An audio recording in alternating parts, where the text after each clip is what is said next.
When you look at Earth from space at night, something strange catches your eye. While South Korea glows bright with city lights, North Korea sits almost completely dark. Only a tiny dot marks Pyongyang, the capital city. The rest? Just darkness. This darkness tells us something important about how 25 million people live in one of the world's most closed-off countries. But when the sun comes up, we can see much more. We can see how the cities are built. We can see military bases hidden in mountains. We can see factories where people work. We can see tall fences that keep people inside their own country. I've been studying every part of North Korea using satellite maps. I wanted to understand how this place really works. And I found some surprising things: ski resorts, water parks, markets where people buy and sell things, schools, farms, and even Christian churches. I've also talked to experts who study North Korea every single day. Their information helped me see this country in a completely new way. Yes, we know about the military and the control, but there's so much more to discover about how people actually live here. First, let's talk about the land itself. North Korea is actually a beautiful place with mountains, hills, and rare animals. There's a huge volcano called Mount Pictu that sits right on the border with China. North Koreans consider it a sacred place. The weather gets very cold and snowy in winter. About 20 to 30 million people live here. That's half as many as South Korea. These two countries were created after a terrible war in the 1950s that destroyed most of North Korea. Today, North Korea has several major cities. Some have ocean ports, some are near the Chinese border, and then there's Pyongyang, the capital, sitting by a river. Much of the country had to be rebuilt from scratch after the war. The government designed everything according to their communist ideas. They think of the country like a human body. The leader is the brain, government officials are the nervous system, and regular people are the bones and muscles that do all the work. Most countries spend 1 to 4% of their money on military. North Korea, they spend 20 to 25%. You can see military bases everywhere on the map. Look at the southern border with South Korea. This area is called the DMZ. North Korea has 900 big guns pointed directly at Seoul, the capital of South Korea. These guns could fire 10,000 rounds per minute if war started. There are underground bunkers everywhere, missile launch sites, nuclear facilities, airstrips, naval bases, and tunnels. So many tunnels. Why all these tunnels? During the Korean War, American bombs destroyed almost every building in North Korea. The people became terrified of air attacks, so they built their defenses underground where bombs can't reach them. Some tunnels near the border were secretly dug to invade South Korea. Others are escape routes for the country's leaders. The military isn't just for defense. It's also used to build things.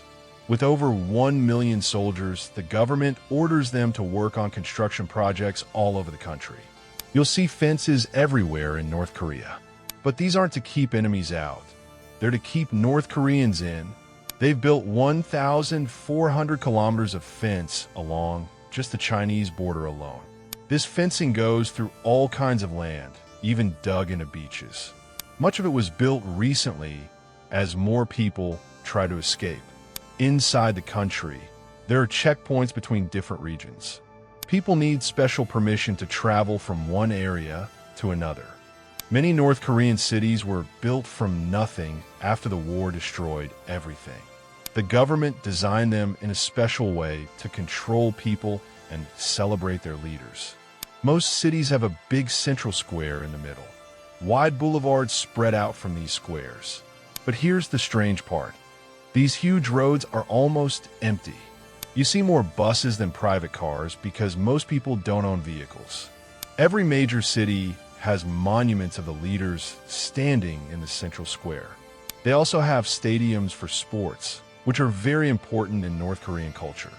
But some of these stadiums have been used for public punishments to scare people into following the rules.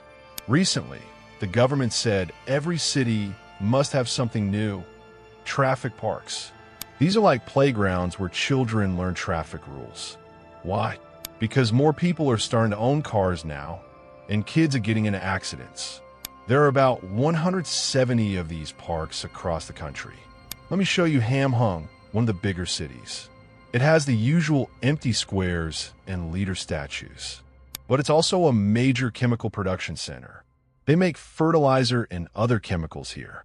There's an important factory in Hamhung that makes something called vinolon. This is a special fabric made from coal and limestone, materials North Korea has plenty of. They use it to make uniforms, curtains, and lots of clothing.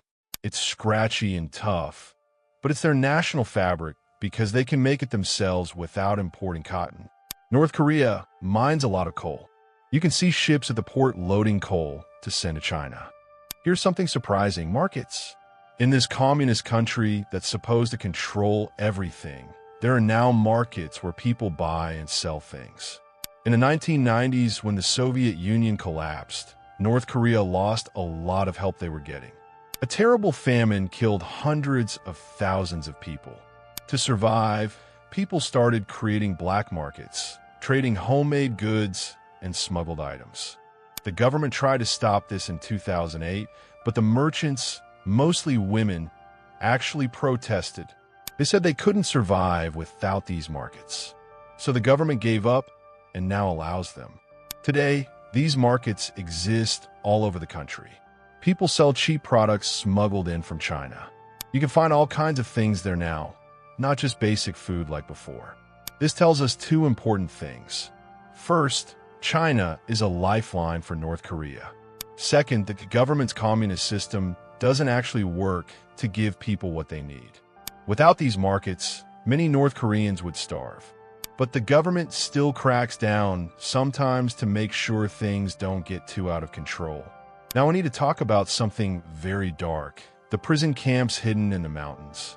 You can get sent to these camps for almost anything: showing disrespect to the leader, making a mistake if you're a government official, or even just being accused of wrong thinking. And it's not just you.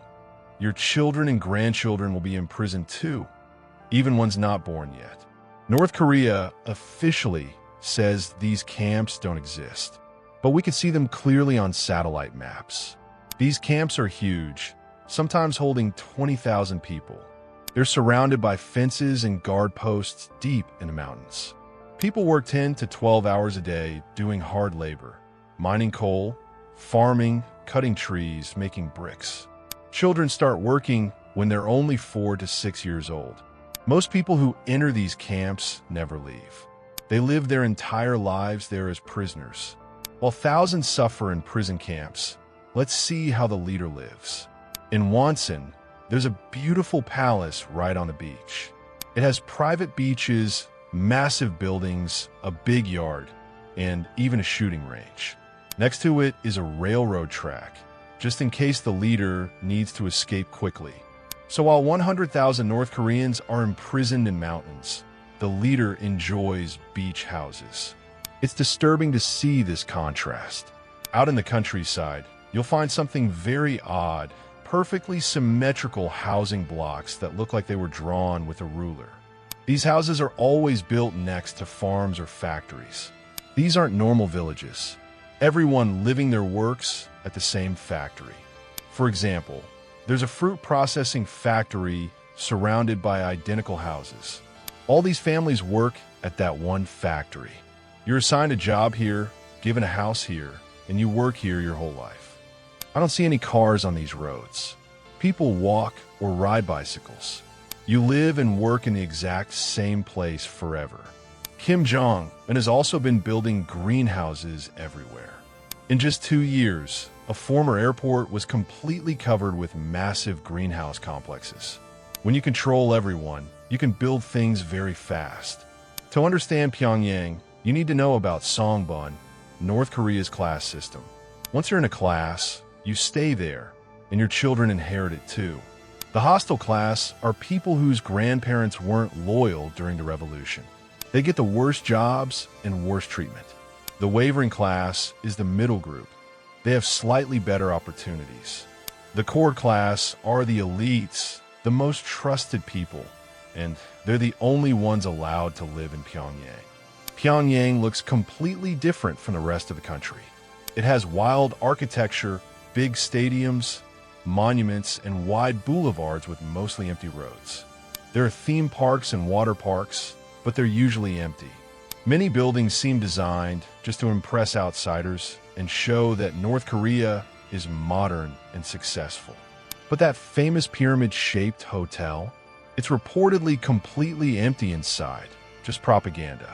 There are even a few churches in Pyongyang, an Orthodox church built for Russia and a Protestant church. But these are just for show. North Korea doesn't actually allow freedom of religion. The most amazing thing is the grand boulevard leading to the old palace. Kim Jong-un now lives in a big compound up on a hill, probably with secret tunnels and bunkers underneath, though we can't see those from above. Finally, let's remember the most important thing we can't see on the map: the actual people. Despite all the terrible things happening in North Korea, regular people still find ways to celebrate and connect. They celebrate Lunar New Year and Harvest Festival. They make homemade alcohol and rice cakes. They gather with neighbors and friends. Because most people can't travel around the country, they stay in one place their whole lives. This creates strong communities. People know their neighbors deeply. They depend on each other to survive. They help each other through hard times. One person who escaped North Korea said something surprising. Everything was suffocating in North Korea, but I have many positive memories. It's a place with plenty of love. We usually only see news about military parades, missile tests, and scary things from North Korea. But there are millions of regular people there trying to live normal, happy lives despite everything. Looking at North Korea from above teaches us that this country is more complicated than we usually think. Yes, there's military control and human rights abuses, but there are also communities, traditions, markets, and people trying to survive and find happiness. This secretive kingdom holds many more stories than we can see from space.